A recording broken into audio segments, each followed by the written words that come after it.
جو وہ تمہارے لیے روکے۔ بخاری کی روایت ہے۔ سیدنا رافع بن خدیج رضی اللہ عنہ بیان کرتے ہیں کہ رسول اللہ صلی اللہ علیہ وسلم نے فرمایا، جو اعلیٰ خون بہا دے اور اس پر اللہ تعالیٰ کا نام لیا گیا ہو تو اسے کھا لو۔ بخاری کی روایت ہے۔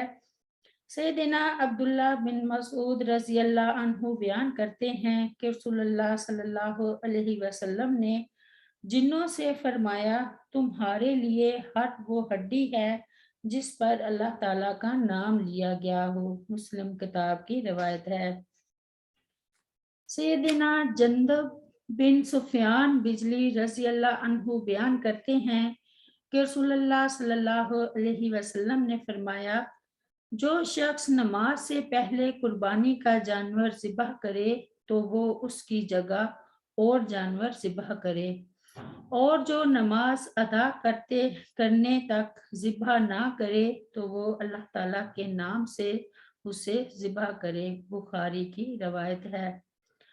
گویا اگر کسی ذبیحہ پر جان بوجھ کر اللہ تعالیٰ کا نام ترک کر دیا جائے تو وہ اکثر فقہا کے نزدیک حرام ہے، مگر جب مسلمان ذبح کرتے وقت بسم اللہ بھول جائے تو اس کا کھانا جائز ہے، کیونکہ اللہ تعالیٰ نے اس امت سے خطان اور نسیان معاف کر دیا ہے۔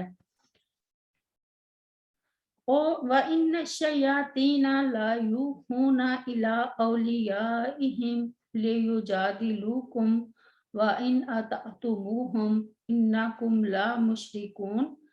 تحلیل و تحریم صرف اللہ تعالیٰ کا حق ہے، لہٰذا جس چیز کو وہ حلال کہے وہ حلال ہے، اور جس چیز کو وہ حرام کہے وہ حرام ہے۔ تحلیل و تحریم کا حق کسی اور کو دے دینا یہ اللہ تعالیٰ کے حق میں دست اندازی اور کھلا شرک ہے۔ اللہ تعالیٰ ارشاد فرماتا ہے، ام لہم شرکاء شرعوا لہم من الدین ما لم یأذن بہ اللہ ولولا کلمات الفصل لقضی بینہم وان الظالمین لہم عذاب علیم۔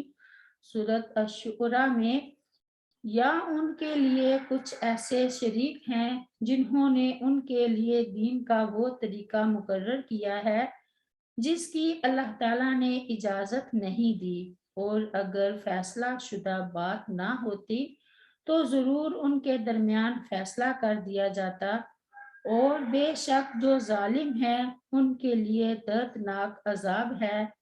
تحلیل و تحریم کے سلسلہ میں کسی کو اپنے قیاس و اجتہاد سے زبان نہیں کھولنی چاہیے۔ حلال وہی چیز ہے جس کو اللہ تعالیٰ نے قرآن مجید میں یا صحیح حدیث کے ذریعے حلال کر دیا، اور حرام وہی چیز ہے جس کو اللہ تعالیٰ نے قرآن مجید اور صحیح حدیث کے ذریعے حرام کر دیا۔ اللہ تعالیٰ فرماتا ہے، وَلَا تَقُولُوا لِمَا تَصِفُ أَلْسِنَتُكُمُ الْكَذِبَ هَٰذَا حَلَالٌ وَهَٰذَا حَرَامٌ لِتَفْتَرُوا عَلَى اللَّهِ الْكَذِبَ إِنَّ الَّذِينَ يَفْتَرُونَ عَلَى اللَّهِ الْكَذِبَ لَا يُفْلِحُونَ مَتَاعٌ قَلِيلٌ وَلَهُمْ عَذَابٌ أَلِيمٌ۔ سورۃ النحل میں، اور اس کی وجہ سے جو تمہاری زبانیں جھوٹ کہتی ہیں مت کہو کہ یہ حلال ہے اور یہ حرام ہے تاکہ اللہ تعالیٰ پر جھوٹ باندھو، بے شک جو لوگ اللہ تعالیٰ پر جھوٹ باندھتے ہیں وہ فلاح نہیں پاتے، بہت تھوڑا فائدہ ہے اور ان کے لیے دردناک عذاب ہے۔ شیطان نے اپنے ساتھیوں کے ذریعے سے یہ بات پھیلائی کہ یہ مسلمان اللہ تعالیٰ کے ذبح کیے ہوئے جانور یعنی مردہ کو تو حرام اور اپنے ہاتھ سے ذبح شدہ کو حلال قرار دیتے ہیں، اور دعویٰ یہ کرتے ہیں کہ ہم اللہ تعالیٰ کو ماننے والے ہیں۔ اللہ تعالیٰ نے فرمایا کہ شیطان اور اس کے دوستوں کے وسوسوں کے پیچھے مت لگو، جو جانور مردہ ہے یعنی بغیر ذبح کے مر گیا سوائے سمندری میتہ کے کہ وہ حلال ہیں، اس پر چونکہ اللہ تعالیٰ کا نام نہیں لیا گیا اس لیے اس کا کھانا حلال نہیں ہے۔